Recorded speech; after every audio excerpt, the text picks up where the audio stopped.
What's up, guys? Welcome to episode 5 of the Firefighters Podcast. My guest this week is Jim Burneka from Dayton, Ohio. He's a firefighter, and you learned a little bit about Diane and what she's been fighting for last week. And Jim's just going to give us a little bit more on that and tell us his story. So, welcome, Jim. Thanks for having me, Rob. I Yeah, appreciate it. no problem. It's So, only fair. I had you last year on my show. yeah, I remember when I was in quarantine in my basement. That was fun. Thankfully, I'm now in my bedroom closet, but whatever. Nice. Now I'm in my basement. Oh, all right. So we switched. So just tell everybody how you got started. When did you become a firefighter, and why did you want to be one in the first place? Sure. I actually started dating in 2001. I got involved with the department earlier on than that. My dad played softball with some Dayton guys that he went to high school with. And I ended up doing ride-alongs when I was a teenager and just kind of fell in love with it. The camaraderie and the fun, the adventure, the every day is different. And just really more than anything, I think hanging out with the guys and just how like you're getting paid to do this stuff. This is great. And first chance I got, took the test and got lucky, got on. Had to work my butt off after that to, stay on. But that's almost 21 years now. Yeah. How competitive is the test there? How many guys are on the department? It's not fair to compare it to your test, but 1,500 people, I think, took that test that I got on, and I think we maybe hired 55, I think, off of that. Oh, well, that's probably, comparatively, it's probably about the same, Wow. And how big is the department? We are around 325. Okay. 12 stations, really 11 because they've been browning one out for almost a year now. But 325. So we have 8 engines, 4 trucks, 7 medics. Is really what it kind of how our department is staffed. Right. And do you remember your first job? What was your introduction to the real fire department? I should say that I did work part-time at a couple departments before I went full-time. So I had a single fire under my belt during that year and a half that I was doing the part-time stuff. So I want to compare that first fire in which it was maybe 10 people on the scene. And I mean, luckily it went out, but it was still kind of crazy when you work, where I was at in Dayton, especially back then, because we had more apparatus. I mean, they cut us a lot in the early 2000s, like right after I got on. I was there for the glory days where we had tons of manpower, tons of apparatus to where compared to where we are now, which is really understaffed. But, you're talking about 20 guys on the scene, basically all at the same time, know their job and just nail it. And it was just adrenaline. I mean, just crazy because just to see how the machine truly worked after you train, but then there you are doing it live. And, first one in, last one out. That's how it is when you're a Cub here, where it probably is pretty much everywhere. Yeah. So here's a little different because there's a lot more than just the guys you're working with, eyeballs on you at all times. There's usually streets full of people and there's probably 5 or 6 chiefs alone at a first or second alarm, as opposed to just 20 people altogether. So it's a little bit different. But I'd say I probably would enjoy it more if there was, less people around and less people you're working with, right? I guess it's easier to really know what's going on and where everybody is when you know exactly who's there, right? Yeah.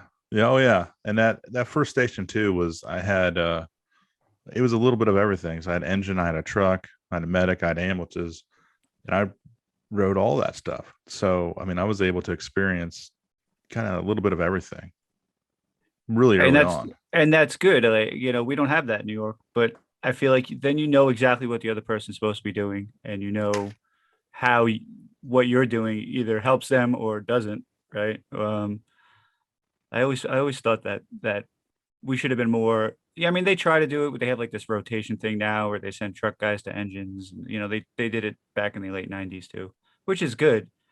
But you don't go ride on ambulances or work with medics or any of that stuff. So you miss out on that whole side. So I don't know I if think you that would miss it. solve some problems. I No, don't but know I if you think miss it. I think it might help with relations between the two well, That's it's the same department, but two agencies. that's valid, especially You know, understanding where they're coming from. Yes. right, right, all right. So you're I mean, you're still battling cancer, right? I mean, you're not 5 years free of it. So walk everybody through that process. How'd you find out, and how was your Sure. department about it? Sure. No, I can take you through that journey. It all started last April. I was sitting across the dinner table from my wife, and we're eating dinner, and she just kind of gives me that funny look and just says, "Your right side of your neck is larger than your left," and I just, of course, I responded with, "You're crazy." She's like, "No, I'm serious. Go and look." And I went in a mirror, and all I saw was some fat turkey neck. Nothing there, nothing odd. And she's like, "I'm serious. It's bigger." And she, she's a nurse. She's very observant. And I just said, "Okay, that's fine. I'll make an appointment. I'll get checked out." And I think that really honestly comes from talking to other firefighters who have been given warnings, or people have told things to them like, "Hey, something's up with that," and they've been dismissive. And because of that, they caught their cancer, but they caught it in a later stage. And so I was more, I think, willing to go, "Okay, I'll get it checked out," just really because that stuff was in the back of my head. So, this is right when COVID was hot and crazy last year, early spring.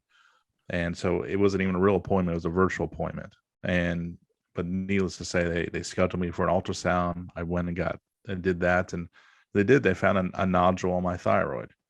But they said at the time, "Hey, it's pretty small. We're not too worried about it. Why don't you come back in a year or two and we'll double check it." And so I didn't wait 2 years. When that year was up, I went back, and sure as shit, it had grown. And they scheduled a biopsy the very next day.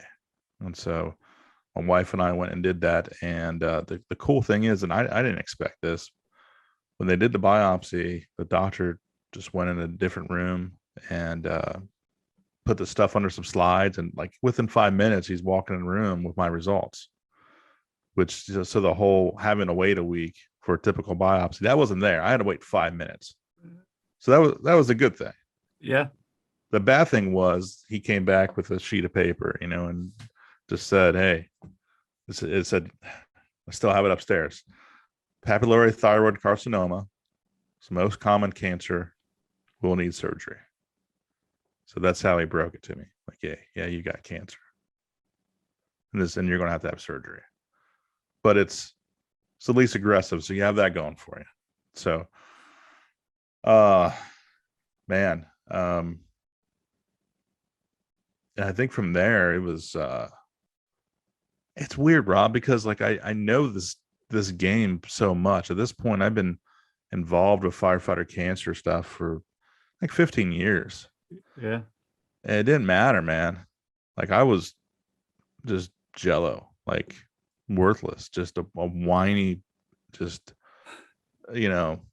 inconsolable just person. Like I left from the doctor's appointment. I went home, and my wife had to go and pick up my kids from my parents' house.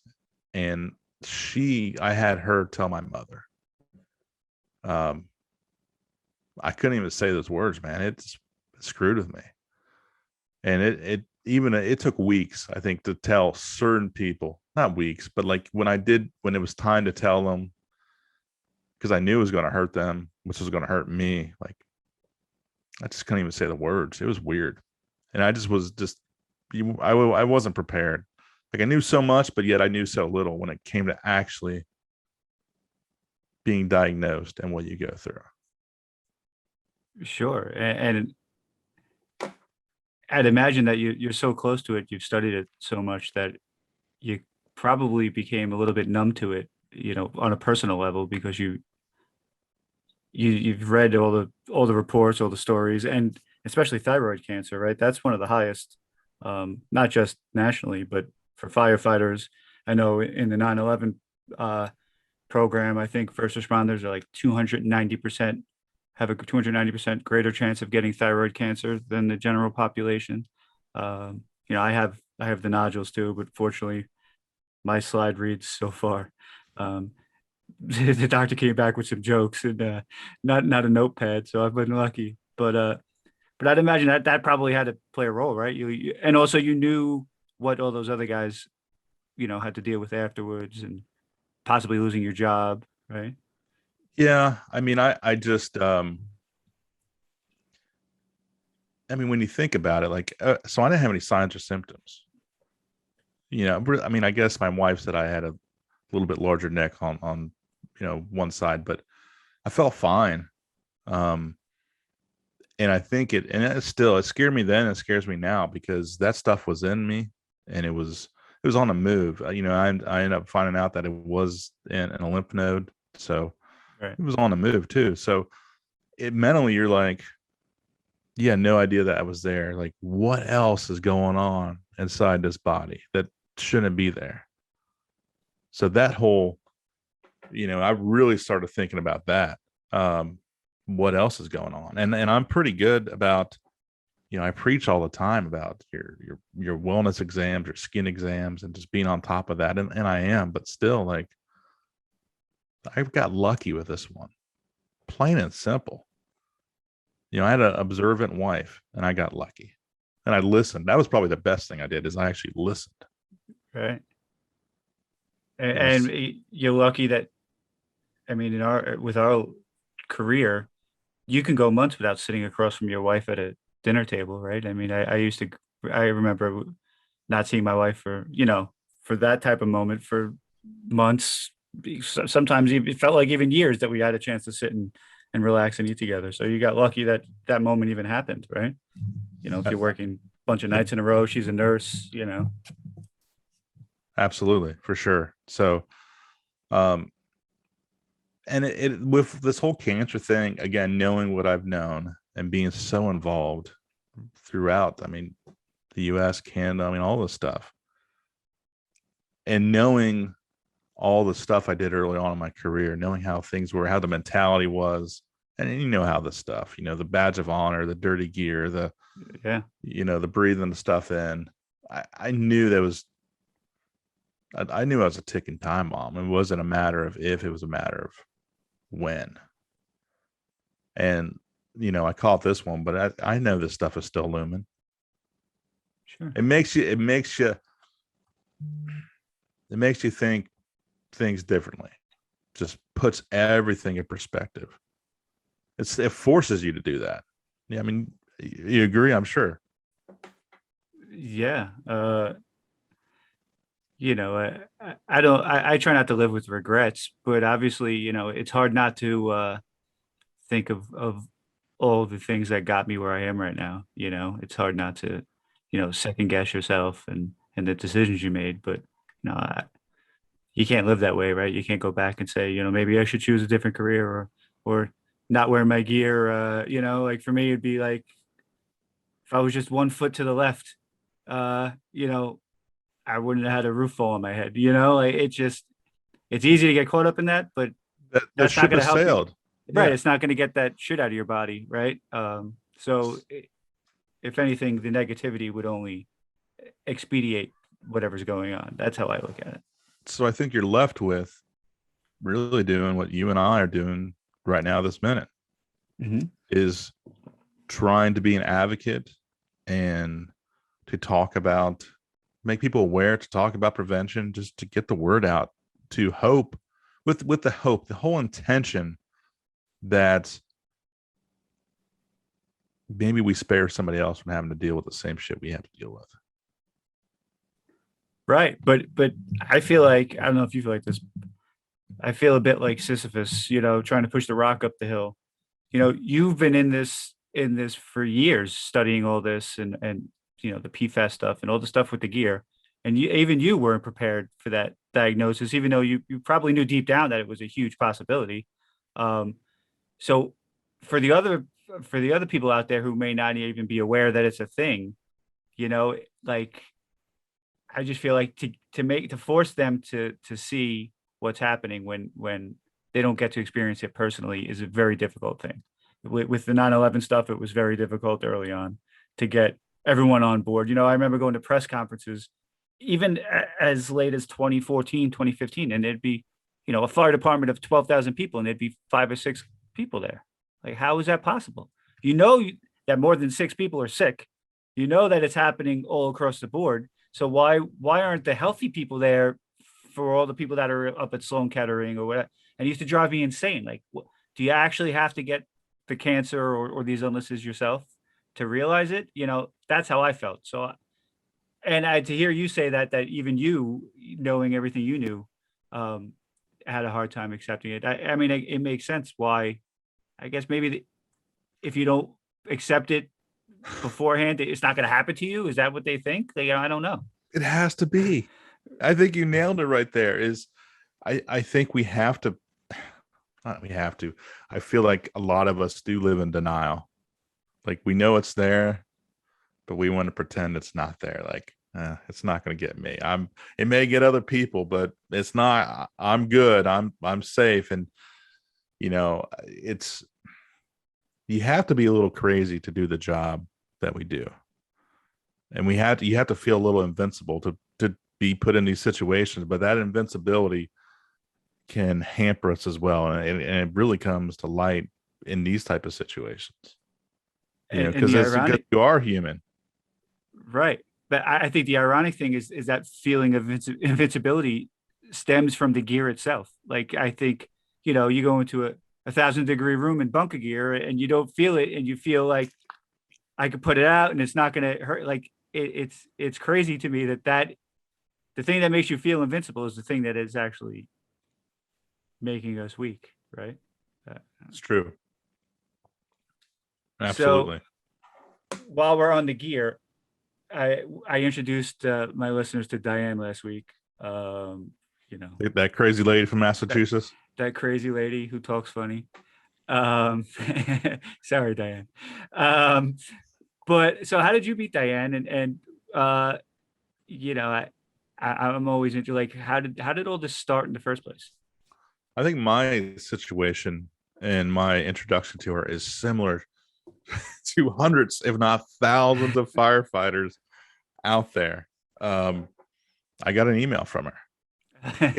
Email, or if like a Facebook message is one of Right. those. Basically, she was talking about, it was your turnout gear in PFOA, and talking about how there's carcinogens within your fire gear. And I obviously I'm looking at this and I'm like, what the hell? It really is this a thing? And you have to understand where I'm located. In being in Dayton, Ohio, I mean, that is a big part of the fire gear industry. I've got two large manufacturers right here, being Lion and Honeywell. And so I've got, friends at both places. And I remember reaching out. I'm just saying, is there something to this? What is this lady talking about? And these are people that that I trusted with this stuff, and they really were saying the same thing as, oh, that's an old gear, excuse me, 20, they call it legacy gear, 2015 and before, and it's just trace amounts, and we don't use that chemical anymore. And I was like, okay, but then I also thought to myself, I've been wearing gear since 1998. Right. So, and this is, 2015, 2016, when this is coming to life for me, somewhere around there. So I've been doing this stuff for, almost 20 years. I know I've been wearing gear that had stuff in it. And they kind of really blew it off. And, my stance was back then, I trusted NFPA, and I trusted the IFF. And as long as they weren't saying anything about it or talking about it, I didn't really think that was a real thing. That was a pretty big mistake. Yeah. And on a side note, have you spoken to any of those friends at those companies since your diagnosis? Like, what was their response to that? Did they? I think back then, and you have to realize I wasn't talking to really the higher ups, the owners, the managers. I mean, these are more salesmen. Right.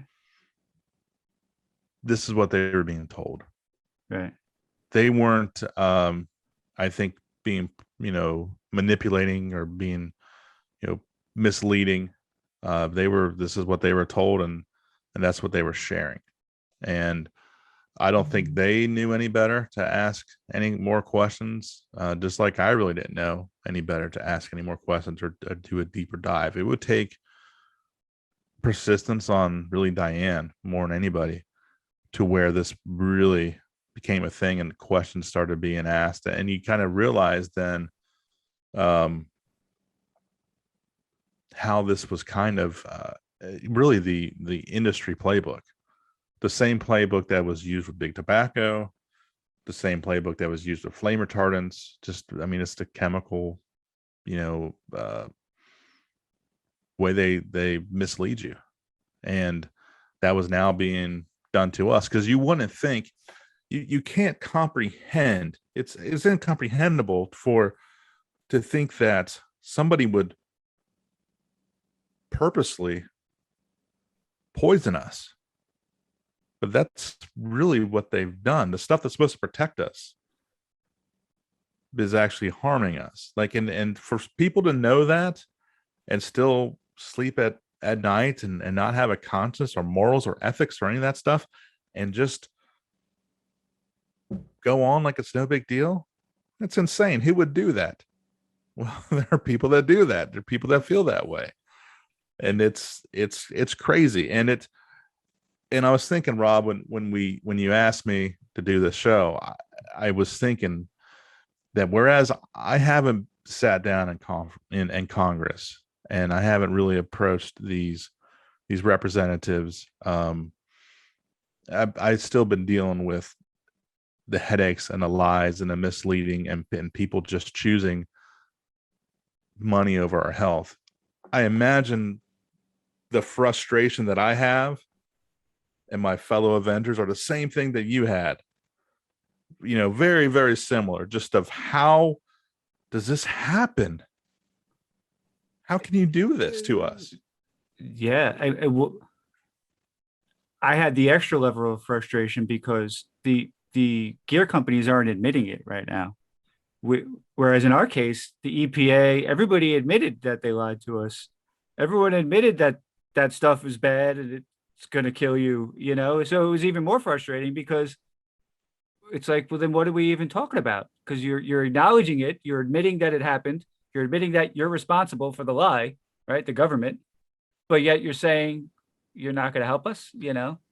So that, I mean, as far as I know, none of these gear companies have really admitted that any of this is their fault, right? Well, they're being sued as well right now, and I'm not sure if they don't want to admit it because they're being sued. And, Well, and all of a there's sudden that makes it also liable. I don't know if that's part of their game plan. I don't know what or why they're doing it, but it doesn't seem, it's not ethical at all. so now why are they putting these chemicals in the first place? Is it just because they have no other way of getting rid of them? Where does the profit in putting it in there come from? I think you need to go back a little bit, a couple decades really, to and I'll try to still make this short and sweet, but you go back to Yeah. the University of Kentucky, so the Wildcats, All right. and they do a lot of textile stuff, and they paid a student. When I say they, I mean Lion paid University of Kentucky to do this study, this thesis report, and I believe her name was Chastity Newsom, that did the first one back in 2000, 2002. I can't quite remember, but they did the study because there was a company named Breathe Text that was making the moisture barriers. And these moisture barriers, they ended up being defective. They were disintegrating. They weren't even being used Like they would be in a bag on a shelf, and it was turning into blue dust. So they knew that there was a problem with the moisture barriers. They knew they needed to figure out something, but they kind of went to the real extreme on this. So with this test they did, this UV light test, they basically made sure that the moisture barrier could withhold 40 hours of just being in the sunlight. So again, just think about this, the moisture barrier, the stuff that's inside our gear that never sees light is being tested. So it really makes there's no fabric sense on being both sides, so people know there's two different liners, and Yes. the moisture barrier is in between. So we're going to do this light test because it makes perfect sense. But the only thing that will pass that is this Teflon. This PFAS is the only thing that we have right now that can withstand that test. So the test really has no merit because, first of all, it really wasn't needed. It was the fact that there was this manufacturer defect with the brief text, and they went just over and above and just said, "We'll do this." So, and with that, then not only did you end up having this chemical, this PFAS, this water repellent that's in the moisture barrier, but the gear manufacturers were putting it in the outer shell, so oils and water wouldn't get into our gear. And then there's even one company in particular, the same one that paid for this test, by the way, with Kentucky. They were putting in their thermal liner. So that's what we're right against our skin. Right. It's what we're absorbing into our skin. We know that now. This stuff, we absorb it into our skin. So there's money involved. Manufacturers paid all this money to get it tested, to get it through, and they don't want to come up with something else because they have to pay for the research and development of that as well. I had to find this test initially because it was like, I don't know, it was like an adventure. I had to physically drive down to the university, to go to the library, to find the book. Really? Yes. I just happened to be the closest of us all. So, and then magically, this is first of all, they couldn't find it. They couldn't find it. Nobody knew, nobody could even access it. It wasn't like it was online or anything. And the day after I went down and got this, magically it digitally appeared, and it was a different version of what I had.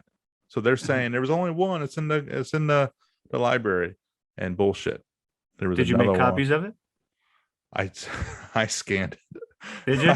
Yes, I got some poor UK student to key in a computer that allowed me to scan it and send it all. Okay.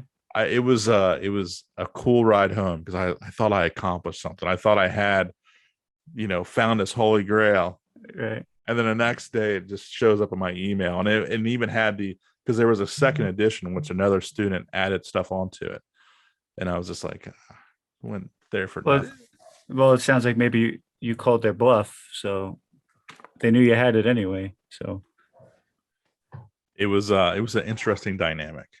That's for did sure. did you ever try to reach out to the woman who wrote the piece, or Dr. Easter was the professor over all this stuff, and she was on the NFPA call early on in the spring or summertime. I can't remember which time it was. And she talked about it. The student, I think there were people that tried to reach out to her, and she didn't reach back at all. She's still, as far as I could tell, just by doing my online detection stuff, still doing textile stuff, but just I don't think wanted anything to do with it. Right. Yeah. So, last week we gave everyone the short version of what's happening. But we didn't really get into where we're at right now. I talked a little bit about the NFPA removing the 40-hour test and all that. But where do we stand now? What's the next step? So we did this when I say we, the IFF submitted a TIA, which was essentially trying to amend the current standard in which we just all we did was we removed that UV light test. Okay. And just by doing that, it gave everybody the freedom to choose, and they'd have the option of purchasing PPE that didn't have these PFAS fluorine chemicals in it. That was the whole idea. And that TIA ended up being voted down by the NFPA, by the committee for NFPA, but then also the Standard Council, which basically is their dad, and they said no to on that. And what they cited was that there's already a task group that has been created to look at these, which is factual. And I think they even said a task group full of experts that are looking into this. I happen to be on that task group. Do you want to know how I got on that task group? Let's hear it. Are you interested? I raised my hand, and that made me an expert, apparently, just by saying, I'll do it. You're an expert, Jim Burneka. Thank you. That's how it was. We were in a meeting. The chairperson decided he was going to do this task group and asked for volunteers, and all you had to do is raise your hand, and there you go. So this task group is full of industry, it's full of researchers, and there are not a lot of firefighters. It kind of goes to what you were saying earlier. You've got this big problem. You got all these people that are sick, but there's a handful of firefighters that are on it, and that's it. We're just completely underrepresented.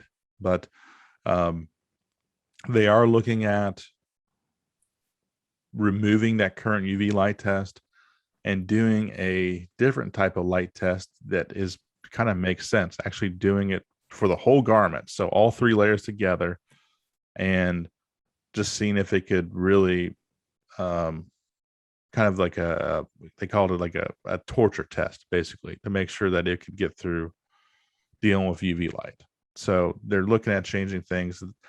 The problem with a lot of this stuff is, how long is this actually going to take to get voted on, to pass, to actually, come out in the next edition, which I don't think the 1970, which is going to be what this is, the standard it's under, is going to come out till 2023, I think.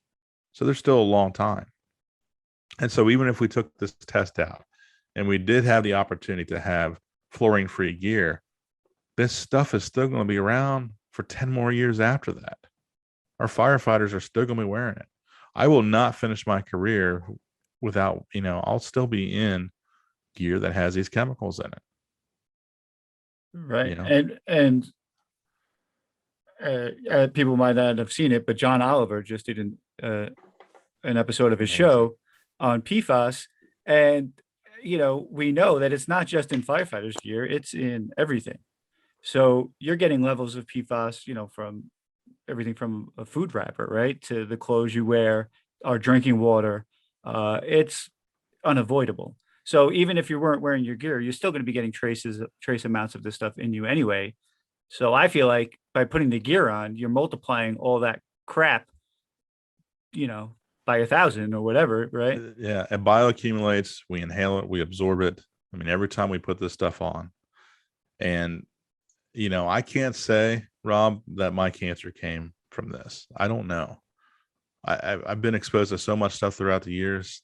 I have no idea. But, where my philosophy is, anything that we can do to reduce our exposures, that's going to limit, the chances of us getting diagnosed with cancer. That's what we need to do. And this is just one of those facets, but it's a big facet. I mean, depending on where you're at, I mean, you may put your gear on several times a day, several times a shift. I know you did. I know I do. I mean, we put it on, we went on 5,000 runs a year. So whatever that works out to a day, whatever, that's a lot. And you're not just wearing it to go on runs. I mean, we had to check hydrants. We had to go on building inspection, shop for meals, anything else that might come up. There's community outreach, all the stuff that comes up besides just going to emergencies. And then you factor in, the buffs, as we call them, who work in all these busy places that, places like Brooklyn, where response time is is a source of company pride, which it should be. You know, obviously we want a good response time, but these guys are wearing their gear all day long. They're at least their pants. You know, Yeah. I know guys who sleep in their pants. Um, sorry, wait. We don't sleep, we wait. They wait in their gear, you know, and it's like a source of pride how quickly you can get on the rig. And part of that is just having your stuff on already because it takes an extra 20 seconds to pull your boots up, you Yeah. know, um, which which I think, you know, we make a lot out of scene size up, right? Taking your time, not just getting off the rig and running into a fire. You got to look at the front of the building, see if there's any hazards, see if there are any people hanging out. You know, it's it's hurry, but you got to do it strategically, and you got to get in there and you actually have to take your time to save time later. You know what I'm talking about. Sure. But I feel like shouldn't that be part of your size up? Shouldn't it be like, well, if I'm just sitting in the firehouse, is it really necessary for me to have my bunker pants on when I know that there's a very good chance that it's going to increase my chances of getting cancer? I'm just not sure everybody is even aware that it's a problem. I mean, you and I know it. A handful of people surely know it, but like the vast majority of firefighters, I think, are probably clueless that this is their gear is actually a threat. I just don't think that they know it yet. I don't think it just hasn't been that mainstream yet. It hasn't been on 60 Minutes. It hasn't, there's not recalls. There's nothing to really truly alert them besides you and me talking about it, Well, besides I Diane emailing people. well, I think there's a reason for that. You know, there's a reason that it's not on 60 Minutes. There's a reason that it's not, you know, it's on a podcast, right? I'm not the only podcast talking about it. You talking about it on yours. Um, it's all on these lower level media outlets, but it's not. You're right. It's not mainstream because I mean, even you mentioned the John Oliver piece. yeah, It's a great piece. I mean, the man is able to talk about it like serious facts, lay it all out there, but also do it in a pretty funny way. right, Like it was nicely done. 20 minutes. You should go out your way to see it. But he didn't mention us at all. yeah, not Not yet, not a word. Nothing yeah, about foam, nothing about gear. And so that tells you really just truly how mainstream we are not. right. I do Well, want to say real quick, I go want to go ahead. back to the NFPA stuff, which by the way is so much fun and it's so exciting. But there is, the task group is working on this stuff, but there is the opportunity for individuals like you and anybody else, that's listening, to have a say in how this is going to work out. So they're combining all these different standards. So the UV light test, this whole PFAS stuff, lived in what's called NFPA 1971. That is being converged with several other standards into NFPA 1970. And because it's a new standard, it has this thing called public input. And that's where you can just write an email, write a nice little letter to them, and you can really say, this is what you want to see in it. And since it's a new standard, you actually have a say, and they don't just have to look at it and go, yeah, whatever. They have to acknowledge it. They have to answer you back. And if you don't like that answer, you can say, that's bullshit, and go back and keep being in the process. So being part of this public input and just writing something as simple as, get these chemicals out of our gear, or our gear should be PFAS free. You need to find an alternative, whatever it may be. Writing that down, they have to address it, and you get to stay as part of the process. So it's kind of a unique situation regarding this NFPA stuff. So even though it may take more time, the result may end up being better because of that. Sure. And people should be aware that before we had this gear, fires still went out, lives were still saved. You know, when our predecessors were wearing rubber boots and jeans, they still did the job, right? They might not have gotten as deep into the seat of the fire, but realistically, how many people are saved by getting into a 1,000-degree room? Right? You know, not many. they're saved in usually in the Hey, I open up the door. They're right there. right. Yeah. So I mean,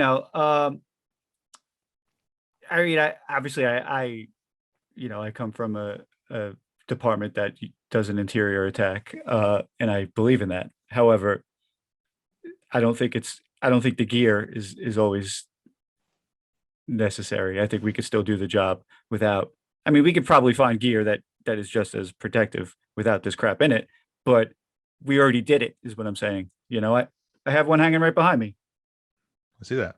Yeah. Well, I've heard everything at this point regarding the stuff. Everybody's worried about all the breathability. If we get away from this stuff, it's going to be our gears are going to be too hot. And what about steam burns? What about one guy talks about how he sweats in his boots. I mean, it's just Yeah. the unintended consequences that is everybody's favorite word, and it's like we already have unintended consequences. we did that 20 years ago. I'm Right. quoting Jeff Stahl when he says that, but when we put that in, it's a carcinogen. We already have unintended consequences right now in the shit we're wearing. Right. But they just look the other way and they just hope that it doesn't, you don't get cancer. But most of the people on this committee have never worn any gear. They don't have to wear this stuff. They sit in their office. Well, isn't that usually the case? The people without the proverbial skin in the Brother, game I usually. know I'm preaching to the choir when I'm talking to you. I'm sorry. This is old hat for you. This is still kind of I'm not used to being worked up and taking on the world like you did. Right. We had people sitting in offices in Washington telling us that the air at Ground Zero was safe to breathe. What does that tell you? Yeah, I know it's frustrating, but I feel like we're picking up a little steam here, right? It seems like other people outside of your little circle are starting to talk about this. But I Sure. think that's the most right now. I think that's the most important thing is sure, we got to get the stuff out of the gear, but we got to get the members to stop wearing it all the time. I think that is priority number one because that's the only thing that we actually have control over. Rob, they're still doing the stair climbs, wearing the stuff. They're still I know. doing their 5Ks with it. They're still, putting their babies on it. I just I mean, saw one it's, yesterday. Yeah. I mean, I'm guilty of it. I mean, I did that too with my oldest. And every time I see that picture, and I use that picture as an example, but I mean, I cringe every damn time I show that. Hindsight, I mean, mistakes were made for sure, but we just need to get to the point where like the attitude has to be this right now. We're stuck in this stuff. It's not going anywhere for at least a little bit. So we just have to be absolutely responsible. Only use it when you have to. Only use it when you're actually fighting fire. Don't go to the grocery store. Don't do these exercising and stair climbs. There's even gear out there that you can use for extrication, for rescue stuff. It's not, our full turnout gear, but they make those now that are PFAS free. So there's at least that opportunity out there, but just be mindful of it. It's an exposure, but you got to limit your exposure and just really, really only use it when you have to. I think that type of culture change is never going to come from the suits. Certainly not going to come from the white helmets. It's got to come from the senior members of the firehouse, right? I feel like because that's where all the true change starts.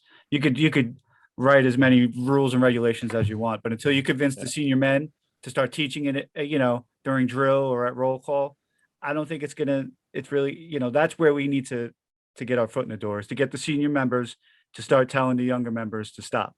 That it's not cool to wear your bunker pants around the firehouse, that it's not cool to go run. I know people who ran the New York City Marathon in bunker gear. That's, that's insane now that I look back on it. So that's where it starts. It starts with us. I mean, it's always been cool to have the salty helmet and the smoke covered hood, right? No one ever washed their hood. It was cool that you didn't want to wear a clean hood, I mean, that's the kind of thinking that needs to go away. I don't know how we do it, but I have the luxury of teaching my new recruits, and I actually get to talk to them about several things now. I get to talk to them about behavioral health. I get to talk to them about this will be new this year. I'm going to actually talk about financial stuff. Make sure they're on the right track and they're thinking ahead of time what to do, because that's going to help out later on. And sure, then of course we're going to talk about cancer. And I always talk about, like, look, you got to understand how significant of a threat this is. And you also need to understand that your first day on the street, you're likely where we are. There's a good chance you get a fire. I mean, we fight a lot of fire here in Dayton. And I said, you're going to be given the opportunity right then and there, perhaps day one, if not day 2 or 3. It's coming, especially where these kids are going. And you're going to fight the fire, and everybody's going to be wearing their mask. Everything's going to be great. But then it's time for overhaul. And you're expected to be that first one in and last one out. And you're going to see the majority of people around you taking their mask off. Are you going to be that guy? I just told you what you're up against. I told you the numbers, the odds, all that kind of stuff. You're going to be left with a choice right then and there. Do I keep my mask on? Do I take it off? And unfortunately, most of them take it off. They give in that peer pressure that day one. I warn them about it. I tell them it's coming. Still doesn't matter. well, I don't know what the winning formula is. I don't know. You can't get the rescue makeup with your mask on. That's the problem. It has to be peer pressure. They see these old guys, they see what they're doing, and they just want to follow it. And unfortunately, these old guys just, I don't know if they feel like the damage is already done. So what's the point? I don't know. There was a point in my career in which I realized that this is dumb. The only life safety that's involved is us, doing overhaul. Like, what am I risking and why am I risking it? And I was wearing it before anybody. And you can imagine the amount of shit that I got for doing that. I mean, because I was it. What is he doing? But then I've also had a lot of people come up to me later on, much later on, and say, "Should listen to you. You were right." And that's not what I want to hear. Right. I don't want that regret stuff that they had. I just hope they take me at my word. And for this class coming up, and I'm going to teach them, man, it's going to be different, because I've always had to bring other people in to tell their story, to make it personal. And now I have my own story, and it's a club I didn't want to be in, but I can at least speak to myself and my experiences now, and try my damnedest to relay how much they don't want this, that this sucks. Well, I think that is the only way things will change, is if people like you who've had cancer start speaking out about it, because I know a ton of firefighters who've had cancer, but none of them like to talk about it. I mean, I think to a certain extent, it's because we're prone, like that's part of the job, right? You don't complain about anything. You don't talk about your issues at all. Like we don't do that. That's not in our nature. Like, so you suck it up, so to speak, right? Sometimes you gotta, even the emotional stuff, you kick it to the side and you do your job. And I feel like that extends post career, when you start dealing with the cancers and all the other crap, which, I'm sorry, if you're a firefighter out there and you're listening, you're going to deal with it when whether you're retired or not. Eventually this stuff is going to catch up to you. To people like Jim and I, it happened earlier on, but until those guys start showing up at fire academies or at the kitchen table or the counseling units or wherever, and telling their stories, I don't think it's really going to connect. It's got to be personal, like you said. I've really, and I think this has been a process. I think I was doing this even before I was diagnosed. I was really starting to let my guard down and just be vulnerable and just be real and get past the machismo and all the bullshit and just be genuine. And you know, I know my speech. I mean, I'll talk about how, and a lot of these kids, they don't have kids yet. They're still kids, Right. you know, but like, and you know, there's how the hell do you tell a 7-year-old? How do you explain this to them? I had to do that. It sucked. I didn't even tell my 4-year-old.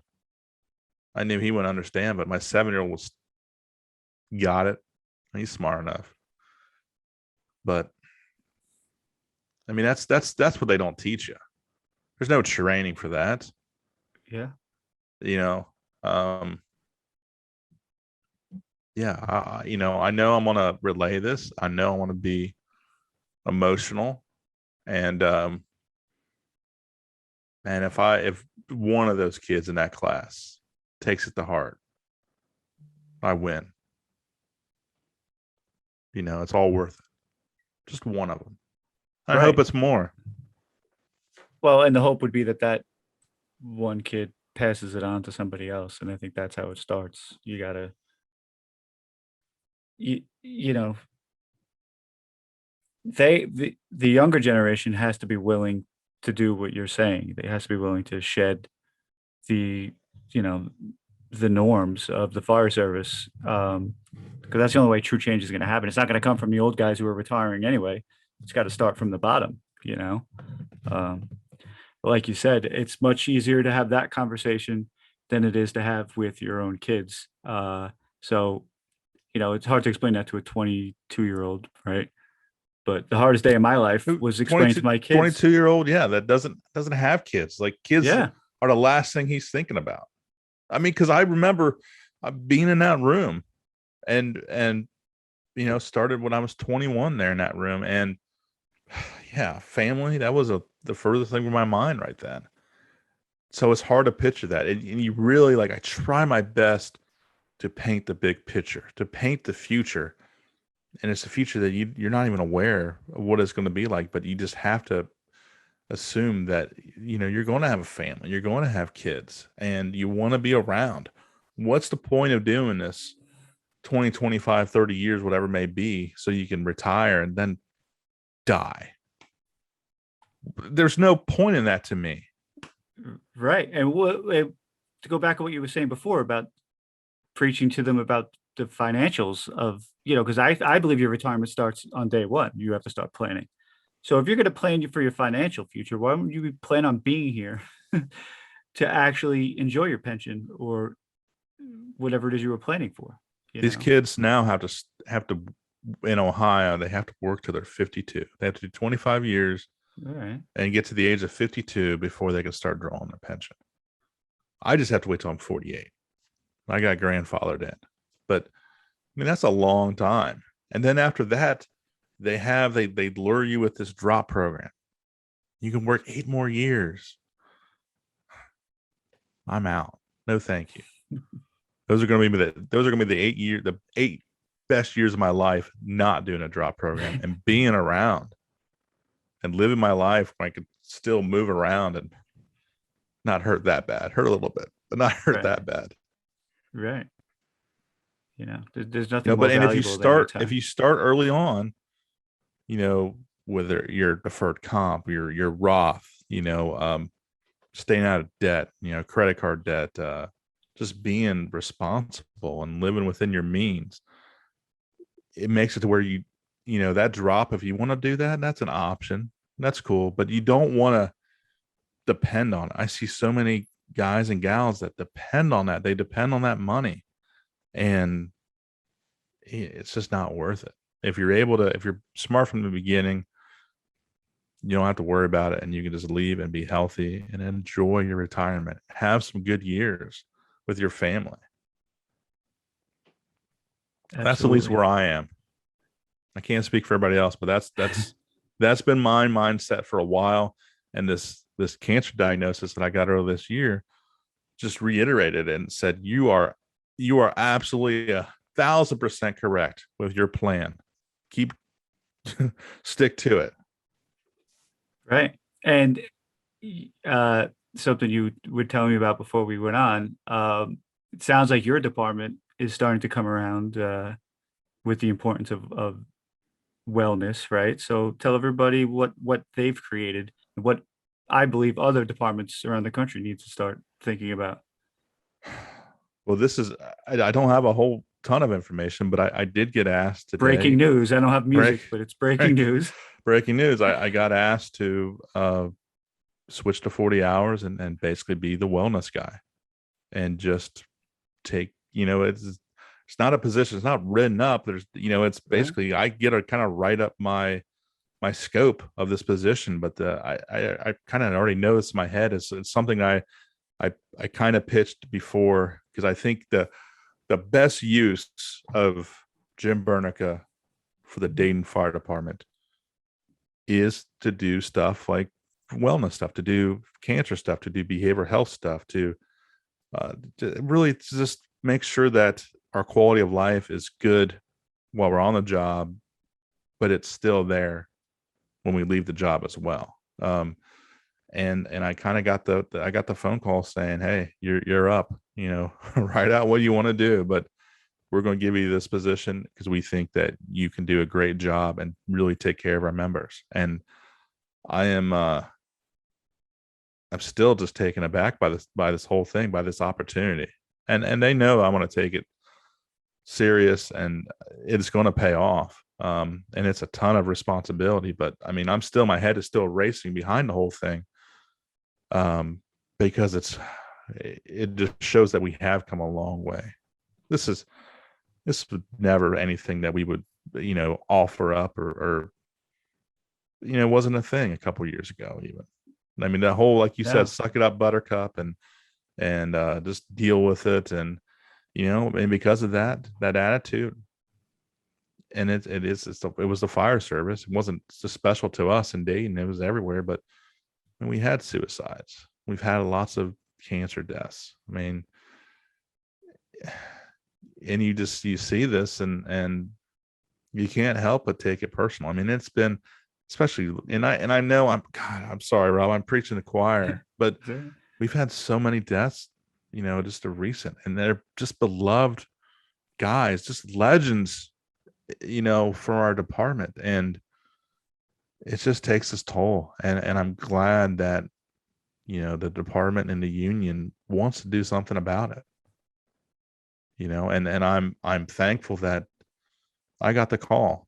And I think other people, when they find out, I think they'll be like, hell yeah, this is where he belongs. You can get, I mean, a lot of people can fill my boots and they'll tell you that on the fire ground and doing the job itself. But this is something I just have a passion about, and it'll be better for our firefighters. It'll be better for our citizens because our firefighters will be better, and it'll be better for our firefighters' families too. So Yeah. I'm just over the moon with this whole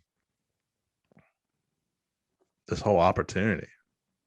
And I get to tell you, really, before I even get to tell my wife. I can hear her upstairs, but like, Sorry.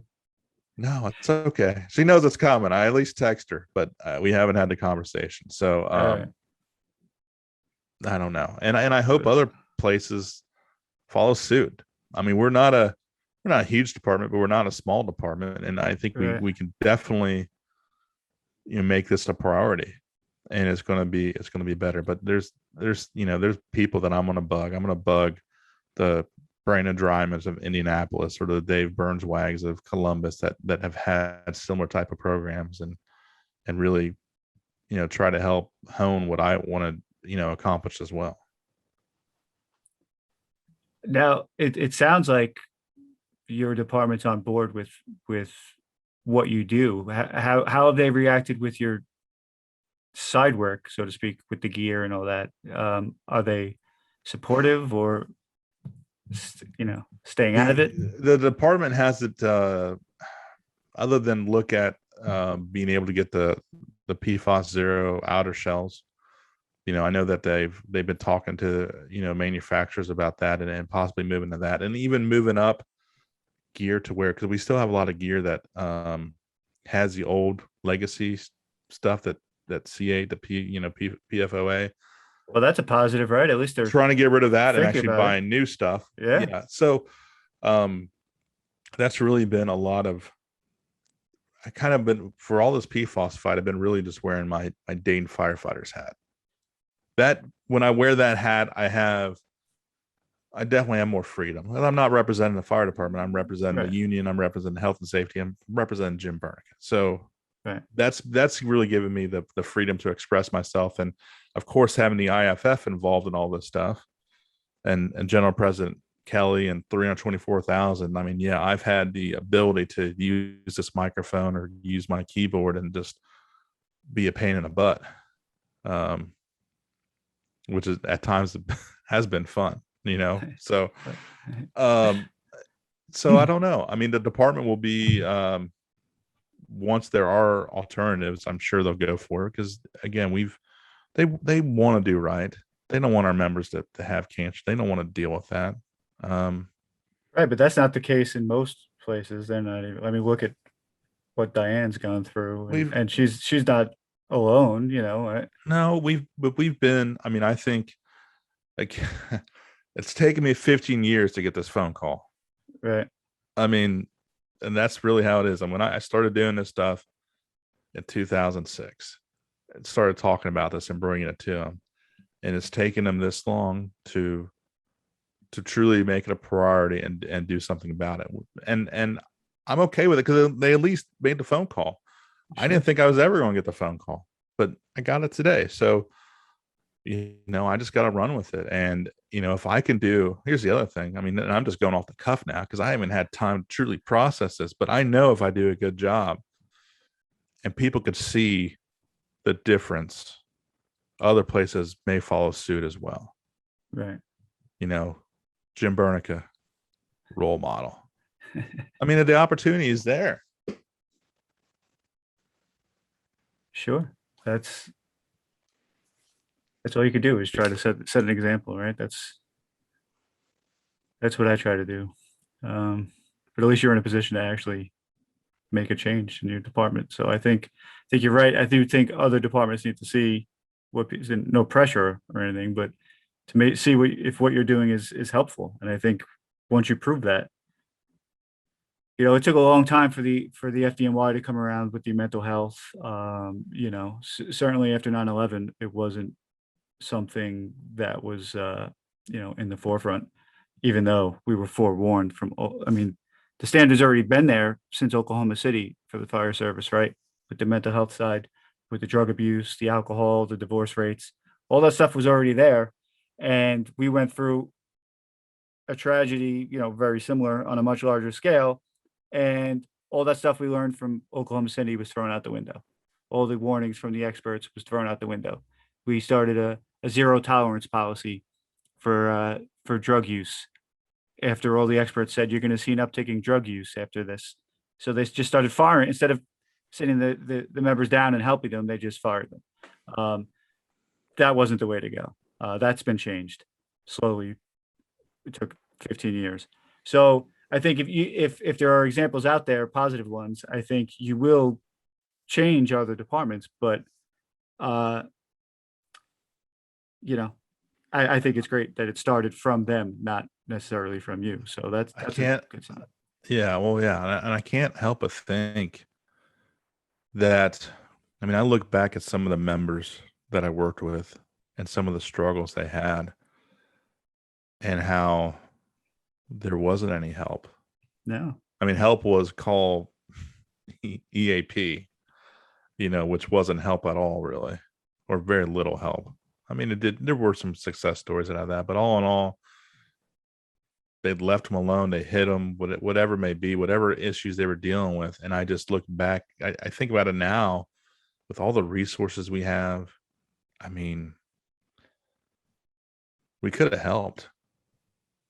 Yeah. There could have been different outcomes if we would have had this stuff now. And I know we already talked about hindsight, but I just, I take this stuff personal. Like I want to make sure our members are good, and we've done all right. And this one, I think, you give me an opportunity to do better. Like it's trying to balance a lot of this stuff, the behavioral health stuff, the cancer stuff, the union stuff, with still working on shift and doing the, hello, I got family too. It's been difficult.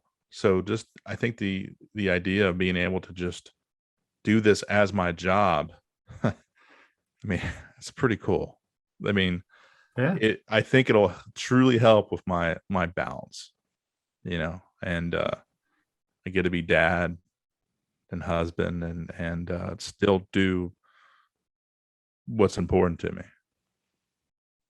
Yeah. And sleep on a normal schedule. So there's something to sleep be in said about that too. sleep in my own bed. Yeah. Yeah. Not have to move my CPAP every every shift. Well, which is a whole nother firefighter issue that we won't talk about. That's Part another two, episode. sleep Yeah. disorders. Yep. All right. Well, I'm very happy for you. I'm glad you got this new position. As I said, I think it's important that all departments have something similar. Um, I hope that we make more strides with the gear situation. As I told Diane, I'm here to help in any way I can. Uh, you know how to reach me. But we'll keep beating the drum. It's a drum beat, right? Um, that it's got to start somewhere. And you can't get discouraged and you can't quit. So anybody out there who can help, as I said last week, start following Jim, follow Diane. Jim has a podcast, the 25 Live podcast. You can listen in there, but start spreading the word. Tell every firefighter you know, stop wearing your gear, right? What closing messages do you have for everybody? Let me hear it. I would just say that we've got momentum now regarding this gear stuff. And I mean, I don't see that changing. It's not going to go away. There's is not, I said this earlier, but I'll say this regarding this whole PFAS stuff in our gear. It's not a matter of if, it's just going to be a matter of when we have something that doesn't have this stuff in our gear anymore. Right. So it's going to happen.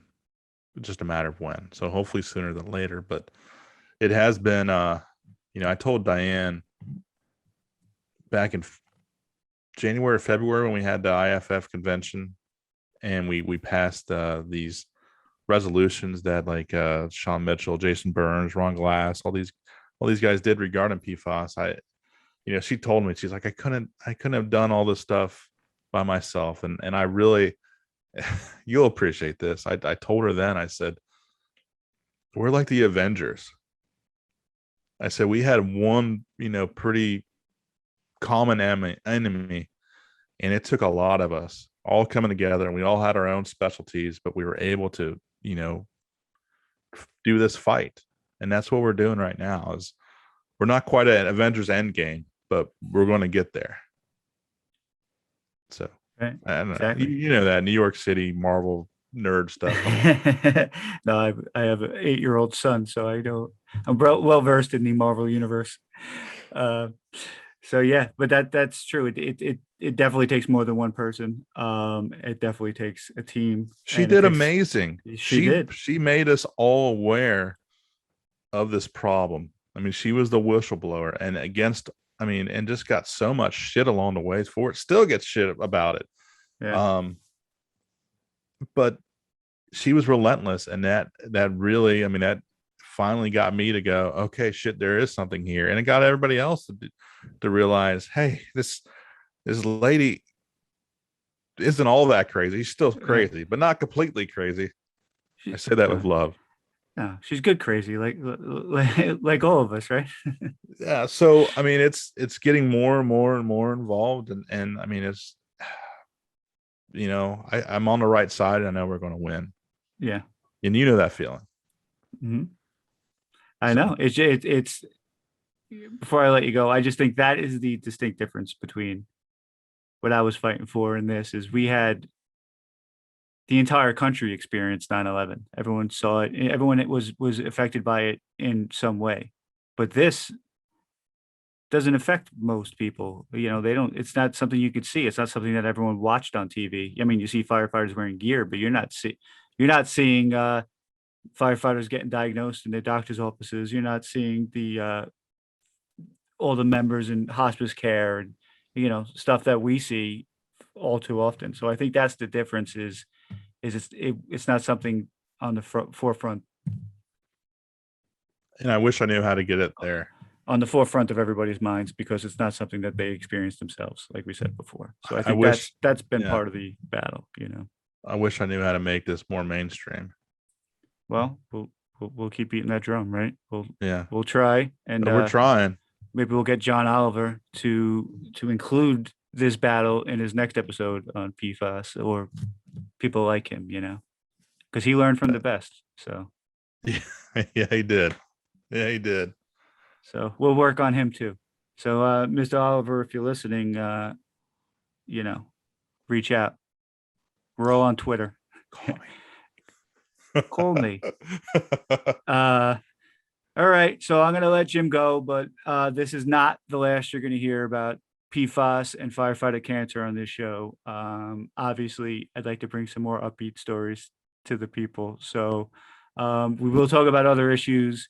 We will talk about the fun side of the fire department, but like I said last week, this is the most pressing issue that we're facing right now. So I hope stop I'm not wearing a your gear. sad story. I hope I'm not a sad story. I Not mean, that this it's a is sad story, but when you're telling people about everyone getting cancer and why, to me, the saddest part of the story is that there are people purposely doing this to the people I look at as the helpers, and I take that personally. So that's the I sad part of the story. I agree, but I think it also shows how resilient we all are and how we just fight. It's all But we I also know. think that's how they get away with it, because they know that we're going to keep. That's just we're going to they exploit that trait.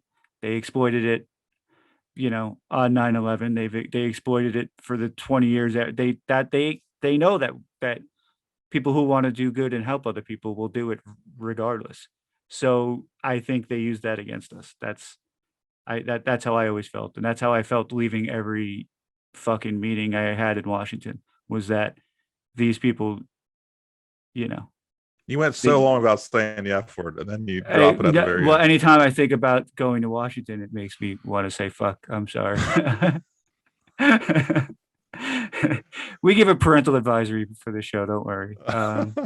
If Frankie starts cursing, then we have a problem. Fair But enough. anyway, You were trying to get off the show, and I kept it going on. I'm sorry. I know that's all right. I know this is another long episode, but it's an important one. But thanks for coming on, Jim, and we'll have a recipe from Jim coming up shortly. So Yeah, enjoy. all right, all right. Thanks Thank a you, lot, Jim. Rob. Be well. Good luck with your wife. Oh, thank Hopefully she's you. happy to have you home. Yeah, that's right. I don't know if she's gonna know what to do. Right. She might be like, maybe you should stick around for a little She's used to while. that break every third day. Right. All right, man. Well, good luck with that. All right, man. I'm Thank happy you. for you. Be well.